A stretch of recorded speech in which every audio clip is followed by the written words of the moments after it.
Lánguidos, indómitos, cultos, así son los vampiros de Solo los amantes sobreviven, la nueva película de Jim Jarmusch, figura iconoclasta, elusiva y elegante del cine independiente norteamericano.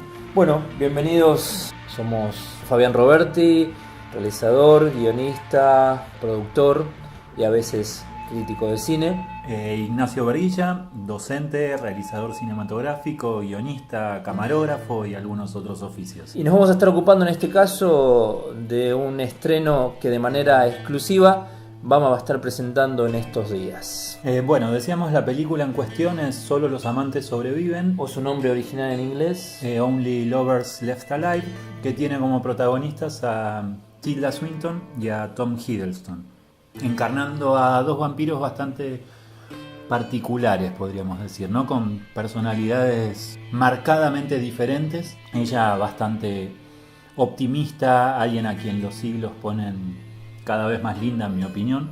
Evidentemente la concepción de lindo o de belleza que tenemos diferimos bastante, creo. Probablemente no sea la única diferencia que tengamos en esta charla. Afortunadamente no. Preparemos los guantes. Y hablábamos de Tom Hiddleston, un tipo al que se lo vio en películas como Los Vengadores, por ejemplo. Y que acá es un tipo bastante melancólico y alguien que encuentra en la música un camino para hacer de esos días eternos un lugar mejor. Como habrán podido notar, es claro que ahí tenemos algunas diferencias con respecto a la película. Les diré que no me gustó mucho. Así todo, poco importa que me haya gustado o no. Lo que queremos proponerles es primero que puedan disfrutar de estas diferencias y segundo que tengan la posibilidad de ver la película para, como corresponde, sacar sus propias conclusiones al respecto. Pero me parece que antes de empezar a hablar de la película propiamente, estaría bueno que metiéramos en contexto quién es el responsable, ¿no? de esta película. La figura de Jarmusch, la verdad que un cineasta clave, creo yo, del cine contemporáneo, de aquello que se llama cine indie norteamericano. Creo que fue uno de los tipos más importantes justamente para esa movida. Y ahora en pasado, porque siento que el paso del tiempo no le ha jugado demasiado a favor. Creo que en los 80 con sus primeras películas dio lo mejor. Sí, es un tipo que empieza filmando con la década. En 1980 su primera película, que se llama Permanent Vacation. Le sigue en el 84 Stranger Than Paradise, sobre la cual hay una anécdota bastante linda e interesante que pinta un poco quién es este tipo, que fue primero alumno de Nicolas Ray, por ejemplo, figura clave del cine norteamericano también. Después fue colaborador. Bueno, hay una muy linda anécdota con Nicolas Ray. Cuentan que él le llevó un guión, Nicolas lo leyó y le comentó un guión que había escrito, ¿no? Jarmusch, y le comentó que le parecía que no pasaba nada en ese guión, que no sé, que faltaban diálogos y que era bastante escueto, por llamarlo de alguna manera. Entonces se lo dio para que lo trabajara y al poco tiempo Jarmusch volvió y cuando lo leyó Ray nuevamente se dio cuenta que ahora pasaba menos y que aún tenía menos diálogos, lo cual fue suficiente para que le dijera que realmente lo bancaba su actitud. Y a partir de eso, bueno, generaron un vínculo que duró hasta la muerte misma de Nicolas, ¿no? Sí, una muerte que podríamos decir que fue casi filmada, que fue vivida en cámara, ¿no? Estamos hablando de la película que se llama Relámpago sobre el agua o Nick's Movie, que fue dirigida por Wim Wenders. Figura muy cercana a Jarmusch en sus inicios y, por ejemplo, también en Stranger Than Paradise se cuenta que parte del material virgen, estamos hablando de la época del fílmico en la que se rodaba en 35 o en 16 milímetros, es material que le regala Wenders como sobrantes de su película El estado de las cosas. La primera película del año 80, Vacaciones Permanentes, la filmó en 16 milímetros. Y no recuerdo exactamente cuántas, pero tiene varias películas, o por lo menos esenciales, estaban filmadas en blanco y negro. Y bueno, para completar la primera parte de la filmografía, la que Fabián dice que es la mejor, más interesante, me parece. Sí, yo creo que está bien marcada por épocas. Bueno, en los 80 se completa con dos películas más, una que se llama Down by Law y otra que se llama Mystery Train, cerrando la década, 1989, para pasar ya a los 90, en la que tiene otro corpus de 4 películas más, empezando por Una noche en la Tierra, Estaba muy bien. siguiendo por Dead Man, donde podemos empezar a ver que el cine de Jarmusch empieza a ser algo así como una relectura de algunos géneros típicos del cine norteamericano, porque es un western en sordina, vamos a llamarle. Con Johnny Depp, ¿no? Con Johnny Depp, sí. Sí. Bueno, sigue con Year of the Horse, que es un documental sobre Neil Young y la banda Crazy Horse, amigo personal Neil Young de Jarmusch. Y bueno, ya vamos a ver cómo la música está siempre presente. Eso también. Sí.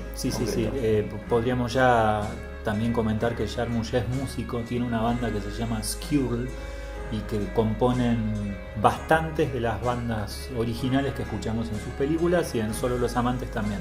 Y bueno, y cerramos el capítulo de los 90 con El camino del samurái o Ghost Dog, una relectura, podríamos decir, del cine de Jean-Pierre Melville. Podría decir, Fabián no está no tan de acuerdo sobre eso. Más sobre que una ese relectura, punto. creo que es una lectura muy superficial al cine. Bueno, podríamos coincidir en que es un homenaje, después veremos si más o menos logrado. El protagonista es Forrest Whitaker, y sí lo que marca es un quiebre en cuanto al consenso crítico y demás que se tenía sobre la figura de Jarmusch, y muchos marcan ahí una suerte de punto de inflexión en su filmografía. Pero yo siento que esto que decís vos de la relectura de cine de género o la voluntad de revisión, que la vamos a encontrar también en el 2000, por acá en algunos subtítulos, más que una relectura, encierra una voluntad pretenciosa de distanciarse a partir de usar esta matriz y decir, bueno, acá estoy yo para hablar de otra cosa. Una sensación, por lo menos que tengo, cuando me pongo a pensar o revisar un poco de estas películas. Pasa lo mismo con Los límites del control, por ejemplo, o por lo menos tengo esa sensación, no recuerdo vago. Está hablando Fabián de la película anterior a Solo los amantes sobreviven. Y bueno, con Solo los amantes, creo que es el zoom justamente de esa pretenciosidad, por varios detalles que después, son los cuales después podemos charlar o puedo comentar. Ya mismo volveremos sobre eso. Podríamos decir que para hacer este último punteo sobre sus películas, nos quedan las del año 2000 en adelante, que son Coffee and Cigarettes, Café y Cigarrillos. Muy divertida. Película episódica en la que varios personajes haciendo de sí mismos, podríamos nombrar ahí Pop y Tom Waits como el buque insignia de esa película, hecha a base de 2 o 3 cortos mediometrajes que hizo previamente, con esa misma idea, poner a gente a conversar frente a una mesa con mucho café y bastante humo. Y bueno, y nos queda tal vez la película más, no sé si llamar comercial. Creería que es una de las que tuvo mejor resultado a nivel público, ¿no? Sí, tuvo un estreno grande y gente que no sabía ni quién era Jarmusch probablemente se haya acercado a la película por la figura de Bill Murray. Estamos hablando de Flores Rotas. Otra película que me gusta mucho. A favor de Jarmusch podría decir algo, que poco importa lo que yo diga, ¿no? Es una opinión nada más. Filma lo que quiere. Sí, y absolutamente. eso me parece que no es un mérito menor. Me parece que habla de una personalidad y una voluntad de que nada lo condicione. Inclusive él mismo en algunas oportunidades ha dicho que ha dejado de filmar porque se le ha habido la inspiración o porque no tenía nada para contar, por lo tanto se tomaba su tiempo. Y filmar lo que quiere justamente es eso, es que las cosas las cuenta como tiene ganas, sin condicionantes, sin atarse a un modelo preestablecido, a una forma que uno pudiera decir, bueno, hay que ir por este lado, o algo que facilite o simplifique o le asegure la respuesta del público. Me parece que eso es grande. Para mí eso es algo que le juega a favor. Algo que le juega en contra, no puedo creer que sea amigo de Roberto Benigni. Me parece que eso es un chiste, ¿no? Igualmente, pero no. Me condiciona totalmente. Por si no lo ubican, es el perpetrador el payaso italiano, iba a decir, de esa cosa llamada La vida es bella. La vida es bella, sí. Bueno, Jarmusch era amigo de antes, y viste que a veces uno, cuando es tan amigo de una persona, es difícil soltarle con él la mano. en un par de películas, ¿no? Benigni es actor en varias de las películas de Jarmusch. Coffee también está. Pero bueno, dejémoslo, qué sé yo, al malo de Benigni le podríamos poner al lado los buenos de Iggy Pop, de Tom Waits. Ha sabido ser amigo del mejor Wenders, en la mejor época de Wenders. Otro que se perdió en el camino, ¿no? Sí, no sabemos si ahora es amigo ni de Wenders, ni de Mel Gibson, ni de nada parecido. Pero bueno, yo creo que cerrando el círculo y volviendo a Solo los amantes sobreviven, la película que nos convoca. ¿Puedo decir algo antes? Sí, Perdona dale, que te dale. interrumpa. Volviendo a esto de que filma lo que quiere, encontré por allí un comentario de él donde mencionaba: prefiero la vida de un paseaperros a la de un emperador chino a la hora de contar una historia. Creo que eso define también cuáles son los personajes que le interesan. Sí, se podría decir que siempre filma a esos tipos que están o fuera del sistema o en los márgenes, y siempre con una mirada que, sin decir demasiado, es siempre cuestionadora. Hay como un malestar existencial que quizás es lo que a vos, Fabián, a veces te distancia cuando creo que a la forma de cómo lo ves vos, de sobrecargarlo con citas o con referencias culturales que rodean a eso. Pero me parece que hay algo de ese malestar que está presente en casi todos sus personajes, en épocas bastante distintas, porque sus primeras películas son con actores absolutamente desconocidos, con cámara estática, muchas en blanco y negro, como decías vos, filmadas en un 16 medio rugoso, 16 milímetros. Nada de eso me molesta, quiero especificarlo. Por supuesto. Al contrario. Podríamos decir que después sus películas de los 90, donde empiezan a aparecer actores conocidos, algunos experimentos formales que tienen que ver con Una noche en la Tierra, donde también es una película episódica, igual que en Café y Cigarrillos, que son diferentes historias que transcurren dentro de un auto. Como esa suerte de limitaciones que se autoimponía Jarmusch para contar desde ahí, como ir desde lo más chiquito y ver qué podía expandir de lo que él quería contar. Bueno, un poco ahí empiezan a aparecer actores conocidos, mezclado con otros actores y actrices, de esos que muchas veces el cine de Hollywood olvida. Pensaba en Gina Rowland también, la mujer de John Cassavetes, tremenda actriz, que aparece también en Una noche en la Tierra, y John Hurt, por ejemplo, que aparece en la película en Solo los amantes, en Los límites del control también. Hoy nos enganchamos con una mujer a la que nunca más vimos. Renée French, una actriz increíble que aparece bella, además, en uno de los episodios de Coffee and Cigarettes, y que después desapareció. Bueno, de gente que se desvanece o que atraviesa tiempos y espacios, podríamos decir que se trata un poco Solo los amantes sobreviven, así que después de esta larga deriva muy jarmuschiana en un punto, volvamos un poco a la película. Bueno, me parece oportuno que nos planteemos entonces frente a la película. Pretendo hacerlo crucifijo al pecho y estaca en mano, como corresponde para este tipo de películas. Diré como primera defensa que no hay ni estacas ni crucifijos en esta película, para que vayamos entendiendo de qué se trata una película de vampiros hecha por Jarmusch. Ahí tenemos una de las primeras cuestiones que probablemente generen en mi persona cierta distancia. Tomar un concepto, una idea, una estructura o un mito, como el del vampirismo, y que le interese más bien poco que estén allí estos vampiros, y que, por ejemplo, no importe demasiado todo lo que tiene que ver con las normativas que rigen la vida de un vampiro, aunque hay algunas referencias ahí dando vueltas menores. En principio me parece poco menos que canchero. Yo no lo veo así. Hablabas de distancia, y creo que el distanciamiento está presente en casi todas las películas de Jarmusch. Es parte de su programa estético. Creo que caerle por ahí, por haber tomado un tópico, justamente toma un tópico, ni siquiera te diría para desarmarlo. Un tipo, como decíamos antes, que siempre ha posado su mirada sobre personajes marginales, que están un poco al borde y al margen de todo. Qué mejor que criaturas de la noche, inmortales, que atraviesan siglos y siglos de experiencia humana desde las sombras. Digo, me parece que es bastante coherente, y que es lógico que no tome los tópicos, ni que sea importante aquello que para otras películas es su corazón, que es cómo se proveen de sangre, aunque hay escenas, y son bastante divertidas, que tienen que ver con eso. Pero me parece que el corazón de la película está en otro lado, y que late en en sus dos protagonistas, no en otro lado, en observar en esa cotidianeidad de un ser extraordinario. Recién hablaste de corazón y de latir.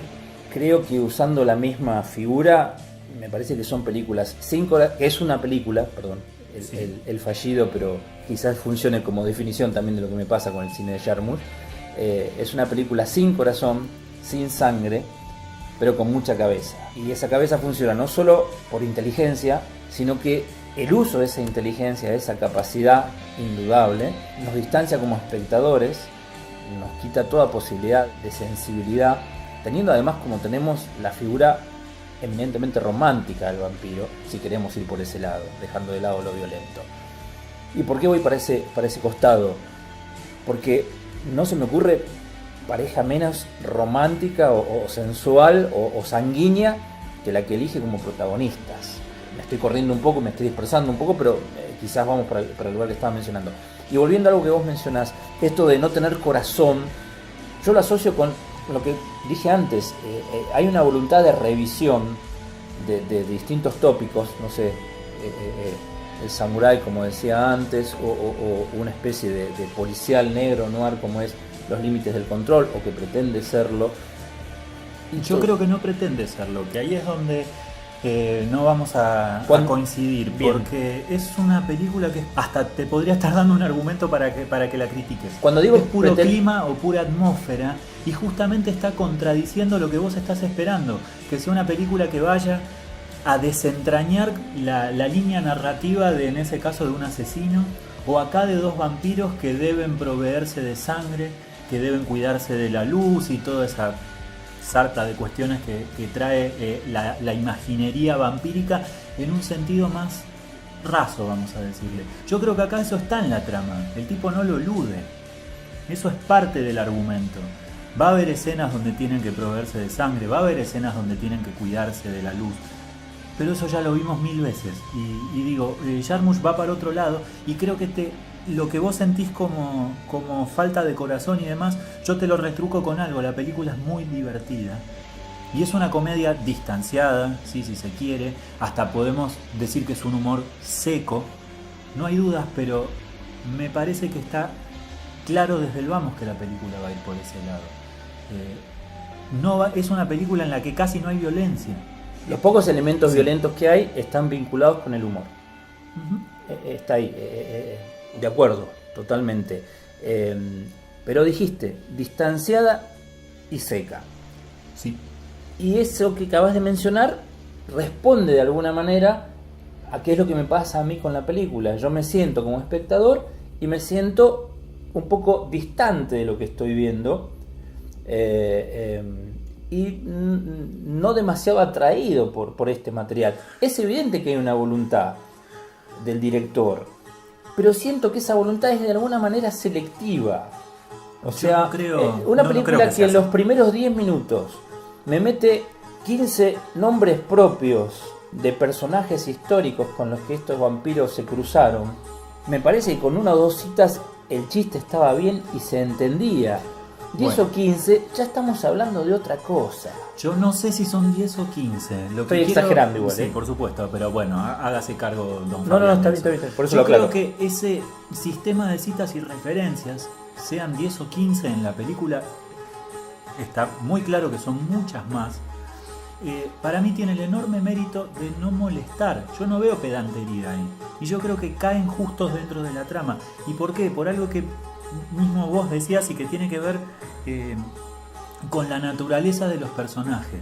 Para que no te pongas colorado, lo digo yo, los personajes se llaman Adán y Eva, o Adam e Eve, que están tomados no solo de la referencia bíblica, aunque Fabián insiste en que sí, sino de un libro de Mark Twain que se llama El libro de Adán y Eva, que parte de la forma en que cada uno de esos personajes lleva adelante un diario y las diferencias casi de género que se establecen. Pero más allá de eso, ¿a dónde quería ir? A que el personaje de Adam es un auténtico héroe del romanticismo, de la época del romanticismo. Y él dice que es amigo de Lord Byron, de Mary Shelley, que se codea hasta con el mismísimo Christopher Marlowe. Y no sigamos contando más. Digo, No, pero digo, ya vamos a ver cómo hay una...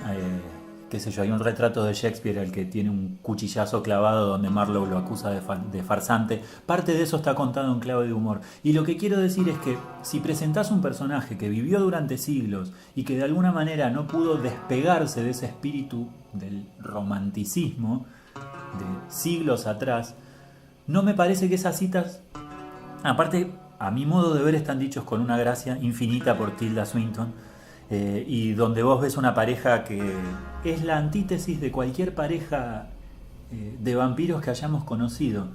Me parece que es otro detalle deliberado y donde, bueno, vos ves distanciamiento. Yo veo un mecanismo casi de seducción de la película a través de eso. En esas miradas un poco melancólicas del personaje masculino, en cierto optimismo que atraviesa siglos del personaje femenino. Ahí vamos a un lugar en el que yo me siento cómodo, iba a decir. Un lugar, uno no va al cine para sentirse cómodo, por eso frené un poquito en esto. Creo que lo que más me interesa de la película es justamente esa diferencia entre los dos personajes, este contraste entre esa melancolía existencial de Adam y esta vitalidad de Eva al momento de vivir sus vidas eternas. Viste que hay vitalidad, tanto que decías que no había corazón. En el momento de vivir sus vidas eternas, no la del espectador. Bien. ¿Sí? Son dos cosas diferentes. Pero creo que es lo más interesante. Y me parece que ese contraste también está dado en los lugares donde viven. Un chiste para mí sumamente divertido es que él viva en Detroit. Sí, ciudad presentada como una ciudad fantasmal. Eso es hermoso. Es hermoso. Y por supuesto una ciudad que casi podríamos decir que es la que le da la espalda a ese ideario del sueño americano, ¿no? Creo que ese comentario está a lo largo de toda la obra de Jarmusch, y la elección de una ciudad en la que además hace uso de la presencia de alguien que podríamos decir que es un héroe en la vida de Jarmusch, volviendo un poco a la música, que es Jack White. Jack White, el guitarrista, compositor de los White Stripes y también solista, que aparece de alguna manera en la película, también en esta película. Y ya había hablado sobre él en otras oportunidades. Sí, ya lo había usado en Coffee and Cigarettes, año 2003, donde Jack White no era para nada conocido. Digo, ahí es donde quizás te puedo tratar de dar un ejemplo de cómo el tipo no es pedante en ese cúmulo de citas o de referencias o de sus amistades. Son esas. Bien, lo que yo opine, o lo que estoy diciendo ahora, no me ciega a la posibilidad de darme cuenta que es un tipo que obviamente ama lo que hace. Ese amor está evidenciado por algo que dije antes, en el grado de libertad con el que trabaja, y además con este vínculo que genera con los que están con él, el entorno. O sea, vamos a ver una película de Jarmusch y sabemos con quién nos vamos a encontrar. Sabemos quiénes van a estar presentes de una manera u otra, ya sea o técnicos o actores. Y eso habla muy bien de un director. Evidentemente, la concepción que tiene de la amistad unida al trabajo me parece enorme. Por eso digo, estoy trazando la diferencia. Y sus actores marcan eso todo el tiempo. Y hay como esta idea de cofradía, no sé si llamarlo familia, porque es un término. Clan parece. Sí, hay algo de eso. Y volviendo a lo que dijiste del humor, estoy totalmente de acuerdo. Es ingenioso, es inconfundible. Es un humor que uno sabe que es humor propiamente de Jarmusch. Quería contarte algo que hablábamos antes. Yo la vi 2 veces la película. Sí, yo también. La vi. La primera vez que la vi tenía un malestar, un mal humor tremendo mientras la veía, que hice fuerza para no dejar de verla. Y hace poquito volví a verla nuevamente y ahí como que me di cuenta que se me había escapado el tema del humor. Quizás porque me enganché mucho más con lo que me molestaba. Después, conversando, lo primero que me decís vos es lo divertida que te había parecido la película, cuánto había de su humor. Y sí, definitivamente estoy yendo para los lugares donde más valoro de la película, que tienen que ver con eso, con la cuestión del humor asordinado, no es como decías el humor de la carcajada, y esta cosa también de el contraste que genera entre dos personajes similares en cuanto a su naturaleza. También los lugares que ellos habitan me parecen otra cosa importante de la película. Sí, los espacios tienen un peso específico y que nunca va a estar subrayado, igual que el humor. Digo, acá se permite incluir en el espacio un montón de cosas, por no decir todas las que a él le gustan. Sí, claro que sí. ¿Por Todas qué? las referencias están hablando de él. Él dice no es una película en cierto modo, o su cine no es autobiográfico, pero está claro que todo lo que figura ahí son sus propios intereses, y a mí me parece recontra válido eso. Me parece que es honesto tratarlo desde ese lugar.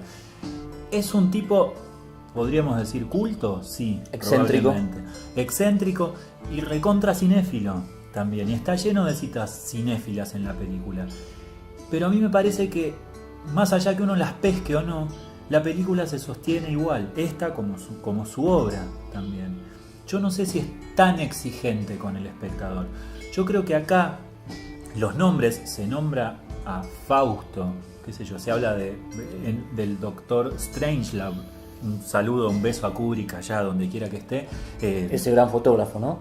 Sí, ese gran fotógrafo, además de haber dirigido alguna que otra película que vale la pena. Sí. Bueno, acá vamos viendo cuáles son las diferencias, ¿no? No quería defender a Kubrick, igual estamos hablando de Jarmusch, pero ya que estamos lo dejamos picando. Perdón, y ya que estás hablando de cita, a personajes que debería citar, y no porque yo lo diga, no lo cita. Tiene un retrato en el centro de su pared de Buster Keaton y no dice ni mu de no Keaton. hace falta, hombre. Me parece que ese es un gesto que habla de cierta nobleza. Está puesto ahí. Y no te olvides que son personajes que han atravesado toda la cultura, iba a decir occidental, también oriental. Digo, tienen como una glosa adentro que es inevitable. Él incluso decía en una de las presentaciones, en una entrevista que leí por ahí, le preguntaban si no creía que sus personajes eran un poco snobs. Buena pregunta. Sí, y él decía, bueno, ¿podrías no ser snob si viviste siglos y acumulaste todo ese conocimiento? Qué sé yo, creo que, no sé si son snobs. A mí me parece que son auténticos y que eso es lo que le da valor. Yo no veo impostación en ese lugar, que es donde podría caer del lado más peligroso la película. Y entiendo que, más allá de esta suerte de discusión que estamos teniendo, sí, que vos consideres que la película es válida, digo, y que nosotros consideremos algo, no sé si a alguien le importará o no, pero ya que estamos acá y están teniendo la buena voluntad de escucharnos, es que me parece que son ese tipo de películas que, más allá que a uno le guste o no, reconoce que hay algo que vale la pena, sí, y que son películas que van a tener carne y material del cual poder hablar y discutir y, sí, pelearse, como no tienen la mayoría de las películas que pasan totalmente por de acuerdo. Por eso al principio decía que poco importa si me gusta o no me gusta. Creo que un poco esto es un juego que proponemos para enriquecer lo que estamos haciendo, y porque es algo que nos pasa siempre, que es las ganas de hablar de cine desde lugares que muchas veces son enfrentados. Algunas veces estamos paraditos en un lugar parecido, otras veces no tanto, pero creemos que estas charlas son las que permiten ampliarnos un poco los puntos de vista, pero también las ganas de ver algo. Nos ha pasado muchas veces de ver algo y que no disfrutarlo tanto, y después volver a revisarlo y darnos cuenta que se nos habían escapado cosas. ¿Qué queremos decir con esto? Que más allá de lo que estamos haciendo, es necesario y casi obligatorio que vayan a verla. Y para cerrar, creo que hay que hacer honor al refinamiento visual que tiene la película. Me parece que es exquisita desde ese lugar. Las imágenes nocturnas, ciertos colores entre ocre y amarillentos en los que fotografía las ciudades. Hablábamos de Detroit como una ciudad fantasmal, de Tánger como otra ciudad habitada casi por espectros, digo, los humanos y los del otro lado, ¿no? Y un detalle más, lo que está sonando de fondo y que ustedes están escuchando mientras conversamos, forma parte de la banda de sonido, hermosa banda de sonido, que dicho sea de paso, es otra de las características. No hay película de Jarmusch que no esté musicalizada de una manera preciosa. Sí, yo creo que me despediría con la imagen del principio de la película. Un plano cenital, marca de fábrica del cine de Jarmusch, sobre un tocadiscos que gira y gira casi como un fundido al infinito, y que conecta a los dos personajes casi de manera cinematográficamente telepática. Si revisamos el cine de Jarmusch, vamos a encontrar muchas cenitales que no necesitan ser justificadas, simplemente están ahí por el placer de ser apreciadas. Y es otra cosa que es muy de Jarmusch, que es, no sé, hermosos planos secuencias, o sea, un conocimiento de cine que permite, como mencionaba antes Nacho, que cuando uno lo ve se dé cuenta que hay otra cosa, o sea, está viendo algo que excede la media de lo que normalmente vemos en una pantalla de cine. Bien, ya que Fabián ha defendido a Jarmusch, me parece que es un buen cierre, ¿no? Podemos dar por terminado esto. Bueno, espero que, como siempre, que hayan disfrutado de Agradecemos esto que estén y vayan corriendo a ver esta película pronto. Gracias. Adiós.